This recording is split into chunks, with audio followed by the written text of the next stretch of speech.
Há homens tão cruéis que nem a morte os aceita, homens cujas almas apodrecem tanto em vida que até a terra sagrada recusa seus corpos. Esta é a história de José Bento dos Santos, o primeiro cadáver que caminhou de volta do túmulo no interior paulista. 14 de novembro de 1934. Socorro, São Paulo. O coveiro Antônio Lopes havia cavado centenas de sepulturas ao longo de 20 anos de profissão. Suas mãos calejadas conheciam cada tipo de solo do cemitério municipal. Mas naquela manhã fria, quando ergueu a pá para cavar mais uma cova, algo impossível aconteceu. A terra endureceu como pedra, como se o próprio chão se recusasse a receber aquele corpo. Antes de continuar, escreva nos comentários de onde você está assistindo esse vídeo. Quero saber até onde nossas histórias estão chegando. O que o coveiro não sabia é que estava prestes a presenciar algo que desafiaria tudo o que acreditava sobre morte e descanso eterno. Algo que transformaria Socorro numa cidade assombrada e José Bento dos Santos no primeiro morto-vivo documentado do Brasil. Para entender por que a própria terra rejeitou este homem, precisamos voltar a alguns anos. José Bento dos Santos não era um homem comum.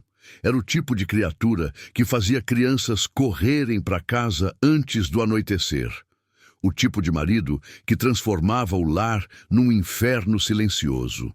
Os registros da Delegacia de Socorro revelam uma sequência perturbadora de ocorrências. Vizinhos relatavam gritos vindos da Casa Amarela da Rua das Flores durante as madrugadas. Sempre os mesmos gritos, sempre o mesmo silêncio depois.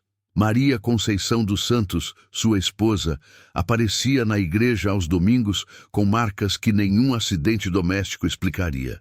O padre Joaquim Mendes anotou em seu diário: a mulher carrega no rosto as cicatrizes de um demônio que dorme ao seu lado. Mas Maria nunca falava, nunca denunciava. O medo tinha raízes mais profundas que qualquer coragem.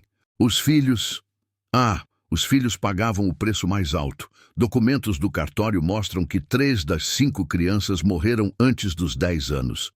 Causas oficiais: pneumonia, febre tifoide, acidente doméstico. Causas sussurradas pelos vizinhos, algo muito mais sombrio. Seu Benedito, o açougueiro da cidade, contava que José Bento comprava apenas ossos e miúdos. Dizia que carne era luxo demais para a família de preguiçoso. Relatou anos depois ao delegado. Mas ele mesmo, sempre bem alimentado, sempre com a barriga cheia. A crueldade de José Bento não se limitava à família. Era o tipo de homem que matava cachorros de rua por diversão, que quebrava vidraças de viúvas pobres e culpava as crianças, que emprestava dinheiro com juros impossíveis e tomava as casas quando não conseguiam pagar. O ferreiro Joaquim Silva ainda lembrava da vez que José Bento mandou fazer algemas especiais, pequenas demais para adultos, do tamanho exato para punhos infantis. Disse que era para ensinar disciplina aos filhos, contou Silva décadas depois, com a voz ainda tremendo de arrependimento. Mas havia algo nos olhos de José Bento que ia além da crueldade comum. Algo que fazia até homens crescidos desviarem o olhar quando ele passava. Uma escuridão que parecia sugar a luz ao redor, como se já não fosse completamente humano muito antes de morrer. As pessoas de Socorro aprenderam a reconhecer os sinais. Quando José Bento bebia, e ele bebia todas as noites, a violência ficava mais criativa, mais artística. Era nesses momentos que os gritos da Casa Amarela se tornavam sons que nenhum ser humano deveria conseguir fazer. Dr. Armando Costa, o único médico da cidade, foi chamado diversas vezes à residência dos Santos. Seus registros médicos, descobertos décadas depois, revelam ferimentos que desafiavam qualquer explicação inocente. Traumatismo craniano por queda da escada era o diagnóstico oficial. Mas nas margens do prontuário, escritas a lápis e quase apagadas pelo tempo, estavam as verdadeiras anotações. Agressão intencional, padrão repetitivo, vítima em estado de terror constante. E então, numa noite de outubro de 1934, algo mudou. Os gritos pararam. A Casa Amarela ficou silenciosa, silenciosa demais. Maria Conceição apareceu na missa daquele domingo com um sorriso. Pela primeira vez em 20 anos de casamento, ela sorriu. Mas era um sorriso errado, um sorriso que não chegava aos olhos, um sorriso de quem havia feito algo terrível e não se arrependia. José Bento adoeceu subitamente, uma doença estranha que os médicos não conseguiam diagnosticar. Ele definhava dia após dia, como se algo estivesse devorando-o por dentro. Mas o mais perturbador eram as coisas que dizia durante o delírio. "Eles estão vindo me buscar", murmurava nas noites febris. "Mas eu não vou, eu não vou." Os vizinhos ouviam através das paredes finas. Ouviam José Bento conversando com pessoas que não existiam, implorando para ficar, prometendo ser diferente, barganhando com forças que nenhum homem deveria conhecer.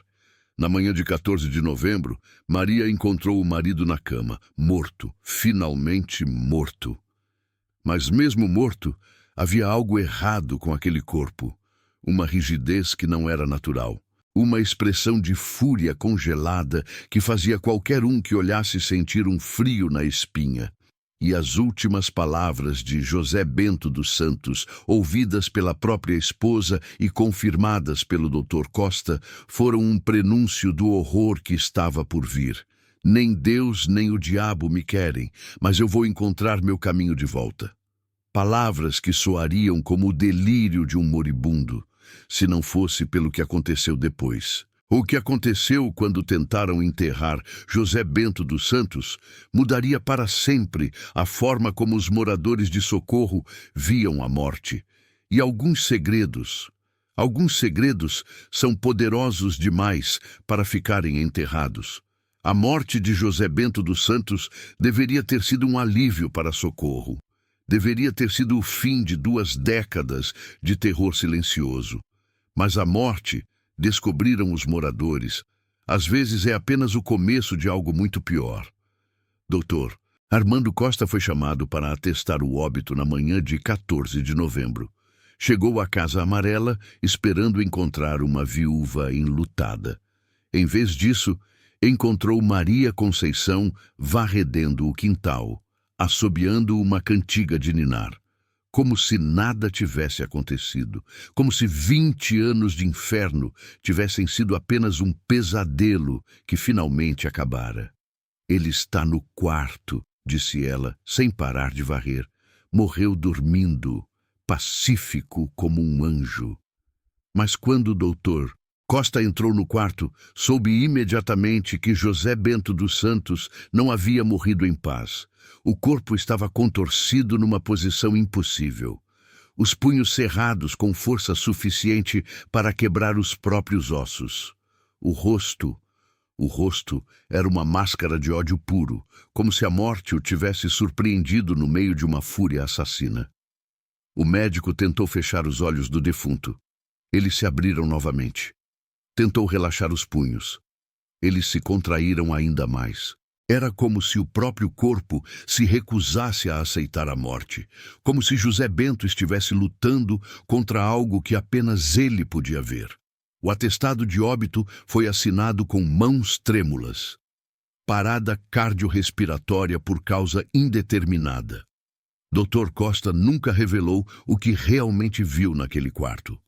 Nunca falou sobre o frio sobrenatural que sentia emanar do corpo. Nunca mencionou que, por alguns segundos, teve a certeza absoluta de que José Bento ainda estava consciente por trás daqueles olhos mortos. O velório foi marcado para a noite seguinte. Tradição antiga em Socorro. Os mortos deveriam ser velados por uma noite inteira antes do enterro, mas poucos se atreveram a comparecer. A capela mortuária ficou quase vazia, iluminada apenas por algumas velas tremeluzentes que pareciam diminuir sempre que alguém se aproximava do caixão. Maria Conceição sentou-se na primeira fileira, mas não chorou. Não orou, apenas observava o marido morto com uma expressão que os presentes jamais conseguiriam esquecer. Uma mistura de alívio e medo, como se esperasse que ele abrisse os olhos a qualquer momento e voltasse a aterrorizá-la. Por volta da meia-noite, coisas estranhas começaram a acontecer. As velas apagavam sem motivo, o ar ficava denso, difícil de respirar, e havia um som baixinho, quase imperceptível, que parecia vir de dentro do caixão, como se José Bento estivesse tentando arranhar a madeira por dentro. Dona Marieta, a rezadeira mais respeitada da cidade, estava entre os poucos presentes. Ela havia velado centenas de mortos ao longo da vida. Conhecia todas as orações, todos os rituais que garantiam descanso eterno para as almas, mas naquela noite suas orações morriam na garganta. As palavras sagradas simplesmente não saíam. Este homem, sussurrou ela para o sacristão. Este homem não quer partir. O sacristão, Antônio Ferreira, tentou colocar um crucifixo sobre o peito do defunto. O metal queimou sua mão como ferro em brasa. Ele soltou um grito e recuou, observando com horror, enquanto uma marca escura aparecia na madeira do caixão, exatamente onde o crucifixo havia tocado. Antes de prosseguirmos, confira se você já está inscrito no canal. Caso não esteja, se inscreva, pois temos mais histórias como essa para contar. As horas passavam com uma lentidão torturante. A cada minuto que se aproximava do amanhecer, a atmosfera na capela ficava mais pesada, mais hostil. Era como se alguma força invisível estivesse lutando contra a luz do dia, contra a passagem do tempo, contra a própria ordem natural das coisas. Por volta das 5 da manhã, aconteceu algo que fez até os mais corajosos fugirem da capela. O corpo de José Bento se moveu. Não foi um movimento post-mortem comum, causado por gases internos. Foi deliberado, calculado. A cabeça virou lentamente em direção à esposa, e por um momento que pareceu uma eternidade, todos tiveram a impressão de que ele havia aberto os olhos. Maria Conceição não fugiu. Ela se levantou da cadeira, aproximou-se do caixão e sussurrou algo que apenas ela e o marido morto puderam ouvir. Palavras que fizeram o corpo relaxar finalmente. Palavras que trouxeram um silêncio abençoado para a capela. Quando perguntaram depois o que ela havia dito, Maria apenas sorriu. Aquele mesmo sorriso errado que não chegava aos olhos. Disse que estava na hora de ir, respondeu, e que dessa vez ele não tinha escolha. O amanhecer trouxe consigo uma sensação de alívio momentâneo. O padre Joaquim Mendes chegou para realizar a última bênção antes do enterro, mas suas mãos tremiam ao segurar o borrifador de água benta. Tremiam porque, ao respingar as primeiras gotas sobre o defunto, a água começou a ferver. Dominus vobiscum, tentou recitar o padre, mas as palavras latinas saíam distorcidas, como se uma força invisível estivesse interferindo em sua fala, como se até a linguagem sagrada fosse rejeitada por aquele corpo maldito. O caixão foi fechado às pressas, pregado com pregos de ferro benzido, lacrado com cera sagrada. Todo o ritual de proteção que a tradição católica conhecia foi empregado. Mas no fundo do coração, todos sabiam que não seria suficiente, porque José Bento dos Santos havia passado tanto tempo praticando a crueldade que ela havia se tornado parte da sua essência. E essências assim não morrem facilmente. O cortejo fúnebre seguiu pelas ruas empoeiradas de Socorro numa manhã cinzenta de novembro. Poucos seguiram o caixão até o cemitério. Aqueles que foram caminhavam em silêncio, com passos apressados, como se quisessem terminar logo aquela tarefa sombria. No cemitério municipal, Antônio Lopes, o coveiro, esperava com sua pá e uma cova já aberta. Ou pelo menos, ele acreditava ter cavado uma cova. Porque quando chegou ao local na madrugada para preparar a sepultura, encontrou algo que desafiava toda a sua experiência. A terra que havia cavado na véspera estava sólida novamente, como se nunca tivesse sido tocada, como se o próprio solo tivesse se curado durante a noite, recusando-se a oferecer abrigo para aquele que estava por vir. E foi nesse momento que Antônio Lopes compreendeu uma verdade aterrorizante. Alguns mortos são rejeitados até pela terra que os deveria acolher. Alguns pecados são grandes demais para serem perdoados, mesmo pela morte. O que aconteceu a seguir no cemitério de Socorro se tornaria lenda. Uma lenda sussurrada em vozes baixas, transmitida de geração em geração. Uma lenda sobre o homem que a própria terra recusou. O que aconteceu no cemitério de Socorro naquela manhã de novembro mudou para sempre a forma como uma cidade inteira via a morte. Antônio Lopes havia cavado sepulturas por 20 anos. Conhecia cada centímetro daquele solo sagrado. Sabia exatamente onde a terra era mais macia, onde as raízes dificultavam o trabalho, onde a argila resistia à pá. Mas naquela manhã, quando ergueu a ferramenta para cavar a sepultura de José Bento dos Santos, aconteceu algo que desafiava todas as leis da natureza. A pá bateu no solo e produziu um som metálico, como se estivesse tentando cavar ferro sólido. Antônio olhou para baixo, confuso. Era a mesma terra de sempre, a mesma cor amarelada, a mesma textura familiar. Mas quando tentou cravar a pá novamente, foi como bater numa parede de concreto. A ferramenta vibrou em suas mãos, mandando ondas de dor pelos braços. Deve ser uma pedra, murmurou para si mesmo. Mas lá no fundo, uma voz sussurrava que não era pedra nenhuma. Era algo muito pior. O cortejo fúnebre se aproximava.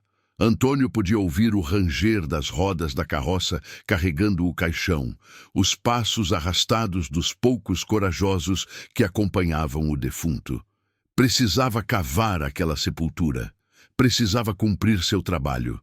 Mas a terra não cooperava. Tentou um local diferente, alguns metros ao lado. O mesmo resultado. A pá batia no solo e voltava como se tivesse encontrado uma barreira invisível. Antônio começou a suar, apesar do frio da manhã. Havia algo profundamente errado acontecendo ali. O padre Joaquim Mendes foi o primeiro a chegar ao cemitério. Viu o coveiro suando e ofegando, tentando desesperadamente abrir uma cova. "Problemas, Antônio?" perguntou, embora sua voz traísse que já sabia que não se tratava de problemas comuns.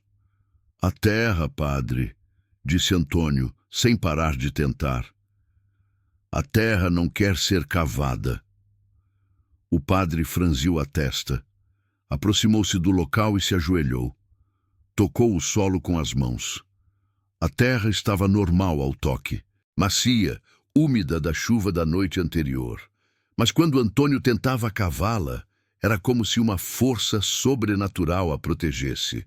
"Tente ali", sugeriu o padre, apontando para outro local.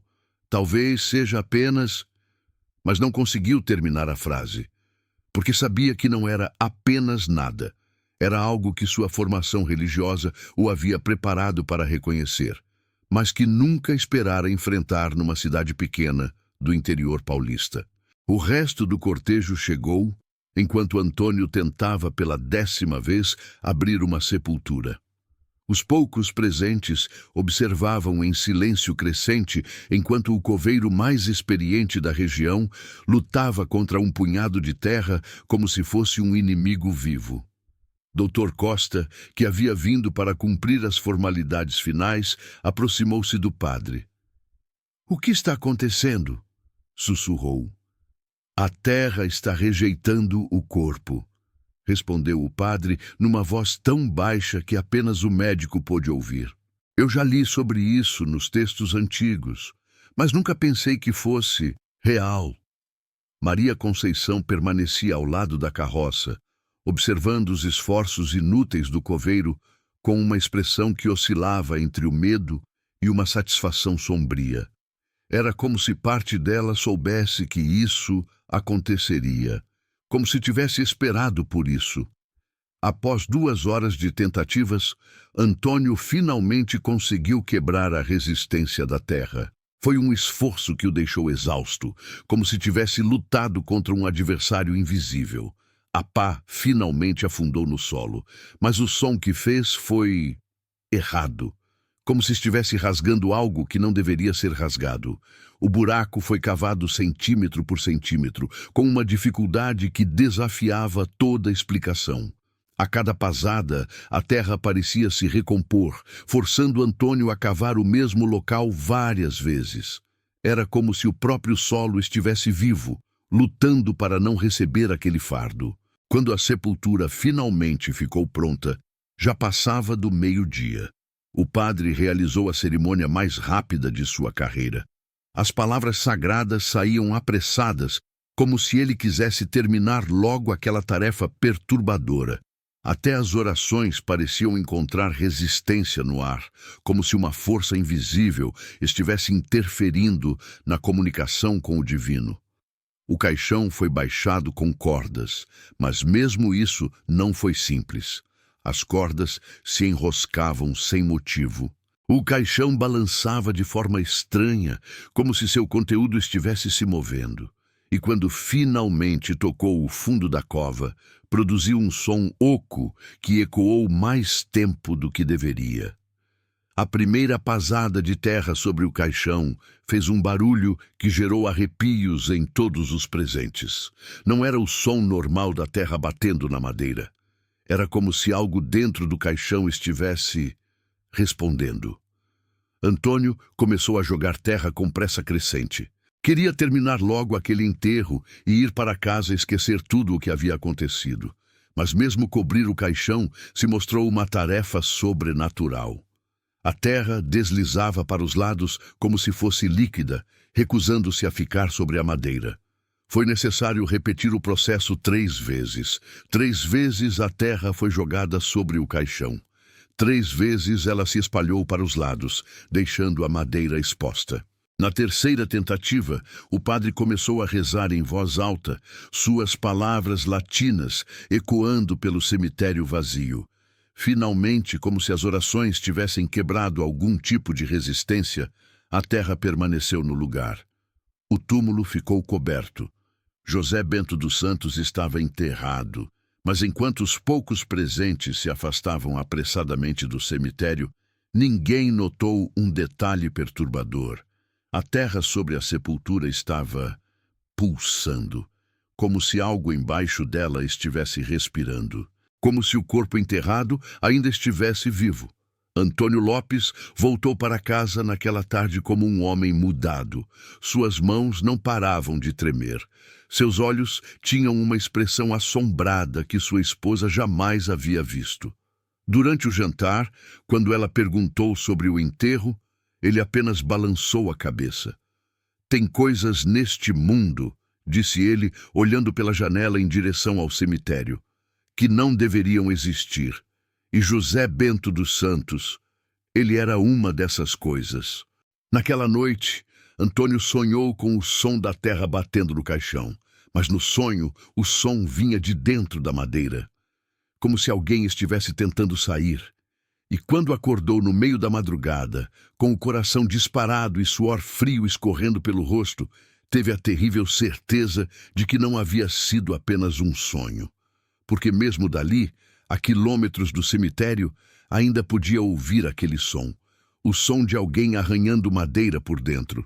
O amanhecer do dia 15 de novembro trouxe consigo uma descoberta que faria os moradores de Socorro questionar tudo o que acreditavam sobre vida, morte e o que existe entre esses dois estados.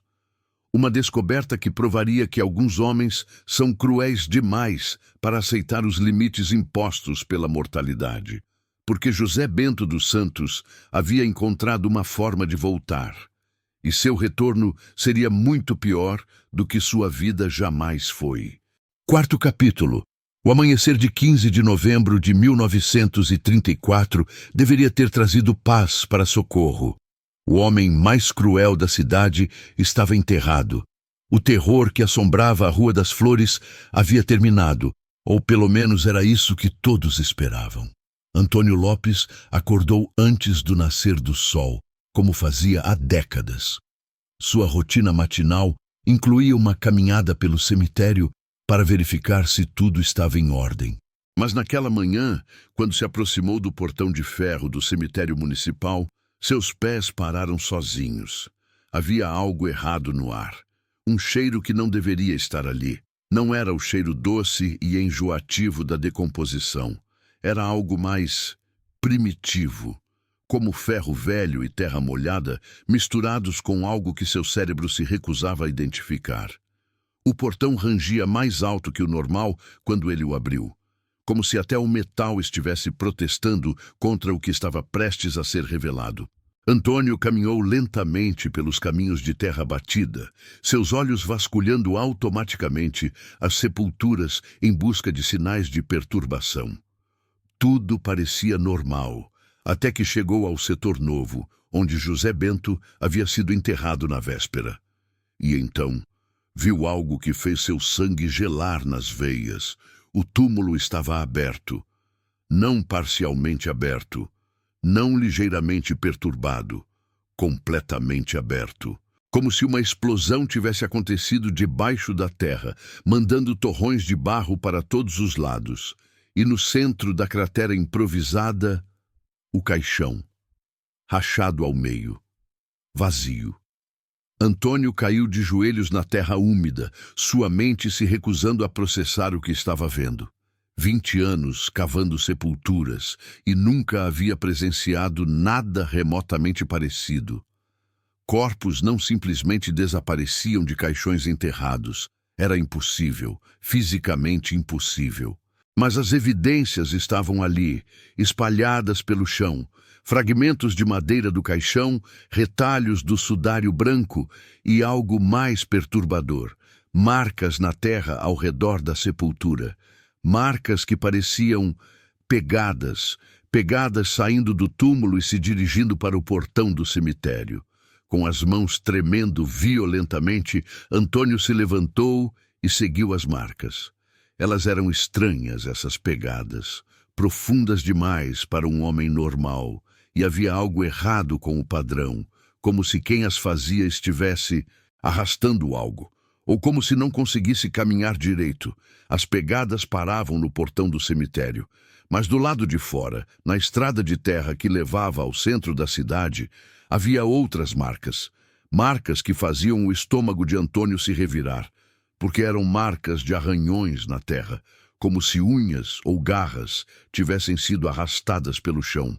O coveiro correu para a casa do padre Joaquim Mendes, bateu na porta com tanta força que quase a derrubou. Quando o religioso finalmente apareceu, ainda vestindo a camisola de dormir, encontrou um homem à beira de um colapso nervoso.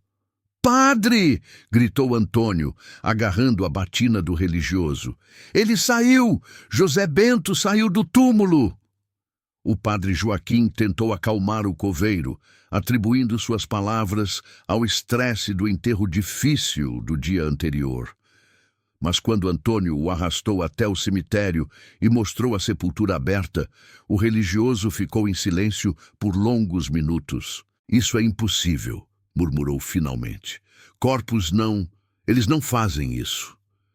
Mas estava vendo com os próprios olhos. E como homem de fé, sabia que existiam forças no mundo que desafiavam a compreensão humana. Forças que ele havia estudado nos textos antigos, mas que nunca esperara encontrar numa cidade pacata do interior paulista. Eles chamaram o delegado Manoel Ribeiro, chamaram Dr. Costa, chamaram todos os homens importantes de Socorro para testemunhar aquela impossibilidade. E todos chegaram à mesma conclusão perturbadora. José Bento dos Santos havia, de alguma forma, saído do próprio túmulo. Dr. Costa examinou os fragmentos do caixão com a minúcia de um legista. "As rachaduras na madeira", disse ele, passando os dedos pelas bordas irregulares. Elas vêm de dentro para fora, como se algo tivesse empurrado com força suficiente para quebrar tábuas de carvalho de 5 centímetros de espessura. O delegado Ribeiro tentou encontrar uma explicação racional. Profanação de túmulo, roubo de corpo, vandalismo. Mas não havia sinais de ferramentas, não havia pegadas humanas normais e, principalmente, não havia motivo para alguém querer roubar o corpo de José Bento dos Santos. Quem roubaria o corpo do homem mais odiado da cidade? Perguntou o delegado para ninguém em particular. Era uma pergunta para a qual não existia resposta lógica. Foi o padre Joaquim quem primeiro ousou dizer em voz alta o que todos estavam pensando. E se, disse ele numa voz baixa e trêmula, ele não foi roubado? E se saiu sozinho? O silêncio que se seguiu foi quebrado apenas pelo vento soprando entre as árvores do cemitério. Um vento que carregava aquele mesmo cheiro estranho que Antônio havia sentido pela manhã. Um cheiro que agora todos conseguiam identificar, o cheiro da morte que se recusa a morrer. Enquanto os homens importantes de socorro debatiam teorias impossíveis no cemitério, do outro lado da cidade, alguém mais havia feito uma descoberta perturbadora. Maria Conceição dos Santos acordara naquela manhã e encontrara sua porta da frente arranhada. Do lado de fora, eram arranhões profundos na madeira, como se algo ou alguém tivesse tentado entrar durante a noite. Mas o mais aterrorizante eram as marcas deixadas na terra úmida em frente à casa. Pegadas que ela reconheceu imediatamente. As botas velhas de couro que José Bento usava todos os dias. As mesmas botas com as quais ele havia sido enterrado na véspera. As mesmas botas que agora deixavam rastros molhados de barro do cemitério em direção à sua porta. Maria não gritou, não chamou socorro, apenas trancou todas as portas e janelas da casa e se sentou na cozinha com uma faca na mão. Porque conhecia seu marido melhor que qualquer pessoa viva. Conhecia sua teimosia, sua recusa em aceitar qualquer tipo de derrota. E sabia que nem mesmo a morte seria capaz de impedir José Bento dos Santos de voltar para terminar o que havia começado. Se essa história já te arrepiou até aqui, compartilhe o vídeo para que mais gente descubra essa parte esquecida do país. O sol se pôs em socorro naquele 15 de novembro com a cidade inteira em estado de alerta. As janelas foram trancadas mais cedo. As crianças foram chamadas para dentro de casa antes do anoitecer.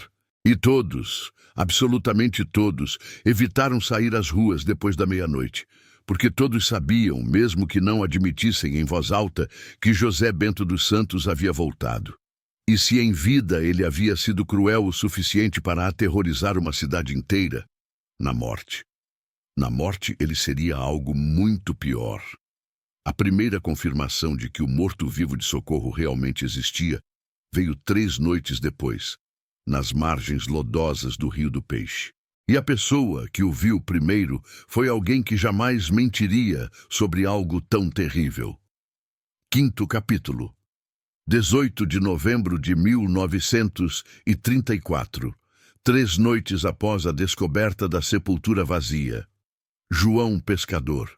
Era assim que todos o conheciam, pois ninguém lembrava mais seu sobrenome verdadeiro. Estava às margens do Rio do Peixe, verificando suas redes de pesca, quando viu algo que mudaria sua vida para sempre. João tinha 62 anos de idade e conhecia aquele rio como as linhas da própria mão. Pescava ali desde menino, nas águas barrentas que serpenteavam entre Socorro e as cidades vizinhas. Sabia onde os peixes se escondiam nas épocas de seca, onde a correnteza era mais forte nas cheias, onde era seguro atravessar a pé. Mas naquela noite, enquanto caminhava pela margem lamacenta, sob a luz pálida da lua minguante, João viu algo que não deveria existir. Uma figura humana emergindo lentamente das águas escuras, a poucos metros de onde estava. A princípio, pensou que fosse alguém que havia se afogado.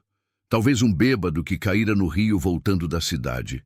João já havia resgatado alguns ao longo dos anos. Mas quando a figura se aproximou da margem, quando a lua iluminou melhor aquela forma cambaleante, o pescador compreendeu que estava vendo algo muito pior que um afogado.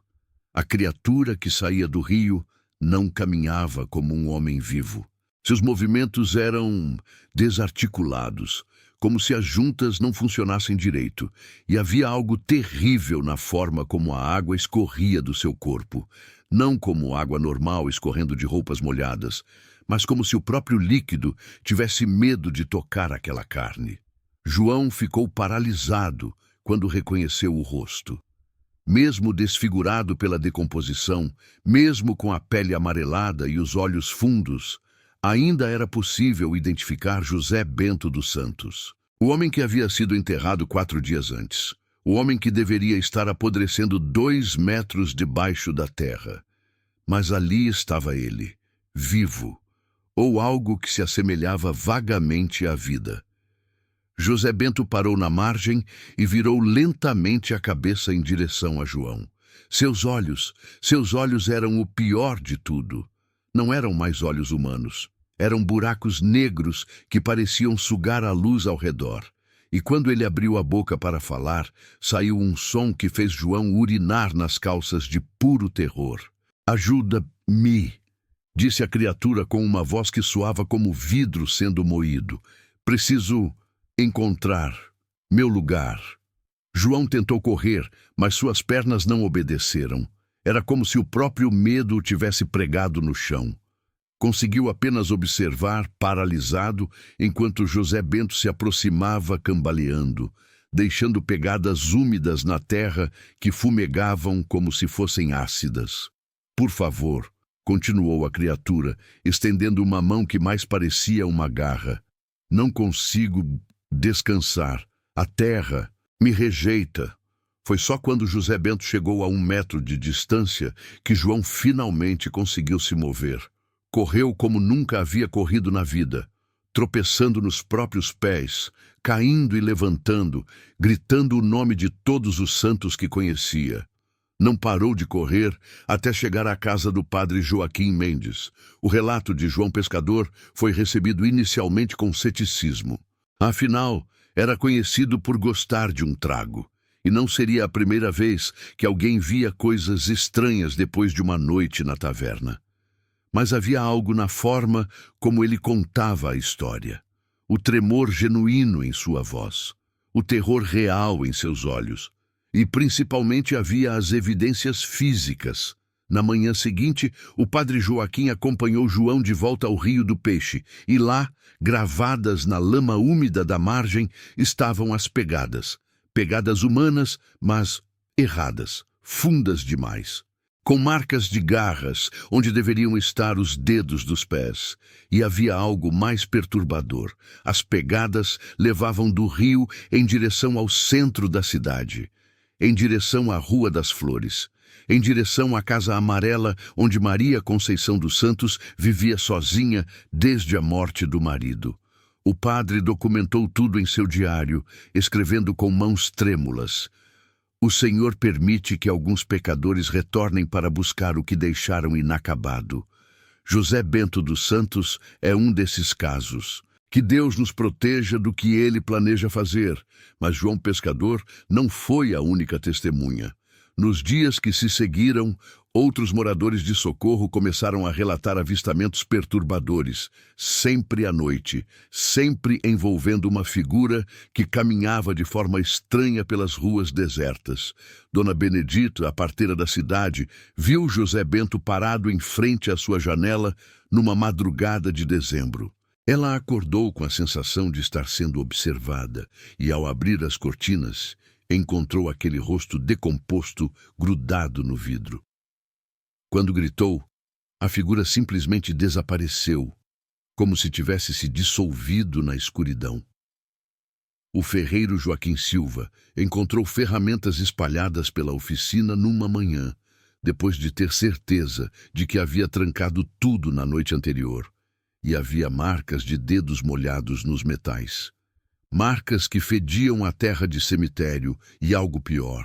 Mas foram os relatos envolvendo crianças que mais aterrorizaram os moradores. Várias crianças de Socorro começaram a ter o mesmo pesadelo. Sonhavam com um homem morto que batia na janela do quarto, pedindo para entrar. Um homem que prometia brincar com elas se abrissem a janela. Dr. Costa foi chamado para examinar 3 crianças que acordaram com arranhões inexplicáveis nos braços e pernas. Arranhões que formavam padrões estranhos, como se fossem marcas de garras. E todas as 3 contaram a mesma história. Um homem havia tentado puxá-las para fora da cama durante a noite. Um homem que elas reconheceram pelas descrições que ouviram dos adultos sussurrando: José Bento dos Santos. A situação ficou ainda mais grave quando Maria Conceição começou a mostrar sinais de que algo terrível estava acontecendo na Casa Amarela. Vizinhos relataram gritos vindos da residência durante as madrugadas. Gritos que eram abafados de repente, como se alguém estivesse cobrindo a boca da mulher. Durante o dia, Maria aparecia nas ruas com novos ferimentos, sempre com uma desculpa diferente, sempre com aquele sorriso errado que não enganava ninguém. Era como se ela estivesse sendo atormentada por algo, mas não conseguisse ou não quisesse pedir ajuda. O padre Joaquim tentou visitá-la várias vezes, mas Maria nunca abria a porta completamente. Falava através de uma fresta, com os olhos constantemente olhando por cima do ombro, como se esperasse que alguém aparecesse atrás dela a qualquer momento. Estou bem, padre, dizia sempre. Só preciso de tempo para me acostumar com a viuvez. Mas sua voz traía o medo. E havia algo mais que o padre notava. Um cheiro vindo de dentro da casa. O mesmo cheiro que havia sentido no cemitério quando descobriram a sepultura vazia. O cheiro da morte que se recusa a aceitar seu destino. Os avistamentos se tornaram mais frequentes conforme os meses passavam. José Bento era visto caminhando pelas ruas de Socorro, sempre à procura de algo, sempre perguntando para quem encontrava. Onde posso descansar? A terra não me quer. Algumas pessoas tentaram ajudar, indicando igrejas ou cemitérios de outras cidades, mas José Bento sempre balançava a cabeça com tristeza e desaparecia na escuridão, como se soubesse que não havia lugar no mundo para algo como ele. Então, em 1987, mais de 50 anos depois dos primeiros avistamentos, aconteceu algo que trouxe a lenda do corpo seco de Socorro para o mundo moderno. Algo que provou que algumas histórias são verdadeiras demais para serem apenas lendas. Um aposentado chamado Manuel Correia estava pescando no Rio do Peixe numa noite de julho, quando viu a mesma figura que João Pescador havia descrito décadas antes. Mas Manuel tinha algo que João não tinha em 1934, uma câmera de vídeo. O que ele filmou naquela noite mudaria tudo, e o fato de as autoridades nunca terem dado uma explicação oficial apenas tornou o mistério ainda mais aterrorizante, porque algumas verdades são inconvenientes demais para serem admitidas. E José Bento dos Santos, ele havia se tornado uma verdade que ninguém queria enfrentar. Julho de 1987. Manuel Correia, aposentado da Estrada de Ferro Sorocabana, havia retornado a Socorro depois de 40 anos vivendo na capital paulista.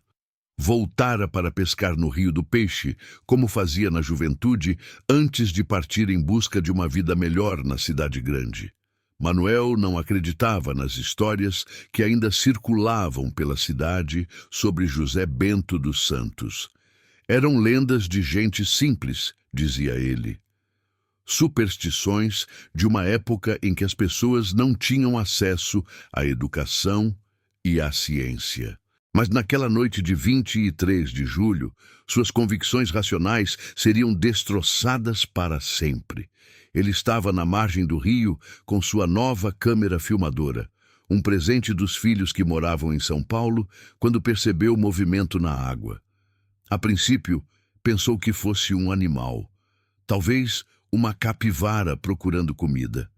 Manuel ligou a câmera para filmar, achando que seria interessante mostrar a vida selvagem local para os netos. O que apareceu no visor da câmera fez seu sangue gelar. Uma figura humana emergia lentamente das águas escuras, exatamente como João Pescador havia descrito mais de 50 anos antes. Mas ver com os próprios olhos era completamente diferente de ouvir relatos. Era uma experiência que desafiava toda lógica, toda razão. A criatura que saía do rio mal parecia humana. Décadas de decomposição e reconstituição haviam transformado José Bento dos Santos numa coisa que pertencia mais aos pesadelos que à realidade. Sua pele havia adquirido uma coloração esverdeada, como cobre oxidado. Os cabelos haviam caído em tufos, deixando o crânio parcialmente exposto. E os olhos eram vazios, como se alguém tivesse apagado toda a humanidade que um dia existira ali. Manuel continuou filmando com mãos trêmulas, seu instinto jornalístico sobrepujando o terror. Esta seria a prova definitiva, a evidência que o mundo precisava ver. Mas quando José Bento virou a cabeça na direção da câmera, Manuel quase a derrubou de susto. A criatura havia sentido que estava sendo observada, e pela primeira vez em décadas, parecia interessada. Começou a caminhar em direção a Manuel com aquele andar desarticulado que testemunhas haviam descrito ao longo dos anos. "Você pode me ajudar?" perguntou José Bento com aquela voz de vidro moído. "Procuro um lugar para descansar. Há tanto tempo." Manuel manteve a câmera ligada, capturando cada palavra, cada movimento daquela impossibilidade ambulante. Sua formação técnica o impedia de simplesmente fugir. Era preciso documentar, era preciso registrar. "Quem é você?" perguntou Manuel, surpreso com a firmeza da própria voz. "José Bento dos Santos", respondeu a criatura, como se recitar o próprio nome fosse doloroso. "Morri em 1934, mas não consigo partir. A terra me rejeita, o céu me rejeita. Estou preso entre mundos." A conversa durou quase 10 minutos. 10 minutos de revelações que Manuel jamais esperara ouvir. José Bento falou sobre os anos vagando sem descanso, sobre a dor constante de existir sem estar vivo, sobre a busca desesperada por perdão que nunca chegava. "Fui cruel em vida", admitiu a criatura. "Criei tanto sofrimento que até a morte me pune. Cada noite é uma eternidade de remorso. Cada amanhecer me lembra do que fiz." Pela primeira vez desde que saíra do túmulo, José Bento dos Santos parecia genuinamente humano. Havia arrependimento em sua voz, tristeza em seus gestos, como se décadas de solidão e tormento tivessem finalmente ensinado a ele o valor da compaixão. "Há perdão para alguém como eu?" perguntou ele para Manuel. "Existe algum lugar no universo para uma alma que causou tanto mal?" Manuel não soube o que responder. Continuou filmando, documentando aquele momento extraordinário em que um morto-vivo questionava o próprio propósito da existência. Era filosofia, aplicada da forma mais literal possível. Quando as primeiras luzes do amanhecer começaram a aparecer no horizonte, José Bento se despediu. "Obrigado por me escutar", disse ele. "Fazia tanto tempo que alguém não conversa comigo. Você me deu esperança de que talvez, um dia, eu encontre paz." A criatura voltou lentamente para o rio e desapareceu sob as águas. Manuel continuou filmando até não haver mais nada para ver além da superfície calma e escura. Toda semana trazemos vozes que o mundo tentou esquecer. Inscreva-se para não perder a próxima. De volta a São Paulo, Manuel digitalizou o filme e enviou cópias para várias instituições. A Universidade de São Paulo, o Instituto de Pesquisas Psíquicas, programas de televisão especializados em fenômenos inexplicados. Esperava respostas. Esperava que alguém pudesse explicar cientificamente o que havia presenciado. A resposta foi sempre a mesma: silêncio absoluto.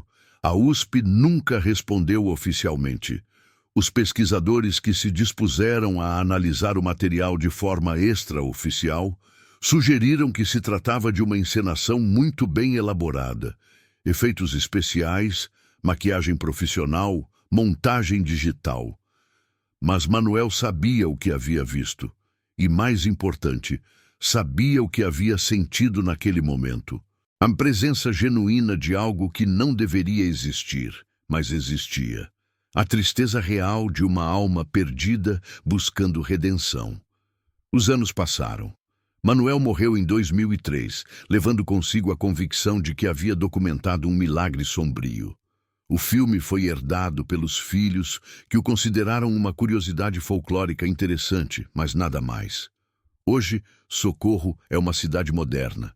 Tem internet, televisão a cabo, shopping centers. A Casa Amarela da Rua das Flores foi demolida nos anos 90 para dar lugar a um posto de gasolina. O cemitério municipal foi expandido e modernizado. A vida seguiu em frente, como sempre faz. Mas os pescadores mais antigos do Rio do Peixe ainda evitam certas áreas durante a noite. Ainda sussurram histórias sobre uma figura que emerge das águas perguntando onde pode encontrar descanso.